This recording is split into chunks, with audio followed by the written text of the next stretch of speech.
Being said, I don't think this weekend's a washout. We're just starting to introduce those daily pop-ups that we see typically this time of year. It's like we turned the calendar to May and Mother Nature got the cue, right? You saw all that green out to the west later on this afternoon. Those are those downpours out toward that I-75 corridor. So again, staying dry here in Jacksonville. If anything, as we head into tomorrow, we're going to have to kind of keep our heads on more of a swivel as we watch activity build a little earlier on out to the west, and then it heads toward the east throughout the day.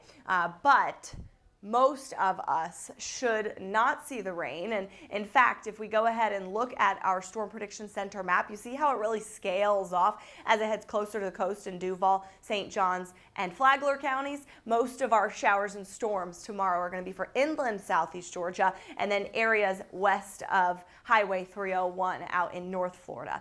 If we see anything here in town in Jacksonville, I think it'd be around 7 o'clock as that activity is really beginning to fade. So lightning will be a risk both days this weekend, and we'll want to make sure we're really keeping an eye out and keeping that First Coast News app handy with the interactive radar. So late day storms mainly in southeast Georgia and the inland locations Saturday. Southeast breeze is feeling hotter by the time we get into Sunday. And if you're going to be outside at all this weekend, make sure you're hydrating and continuing to rehydrate, because the heat can definitely take a toll on your body, right? We're looking at temperatures warming into the 80s for the mug race on Saturday. That's along the St. Johns River, and it's a big trek for those folks, an all-day affair, okay? For those of you headed downtown for the Luke Combs concert, going to be warm and breezy both evenings. Temperatures going to be in the mid-80s by the time the show is starting around 5:40. A thunderstorm possibly around on Saturday. Again, that would be for those fading storms around about 7 o'clock in the evening. My picked sandbar report day,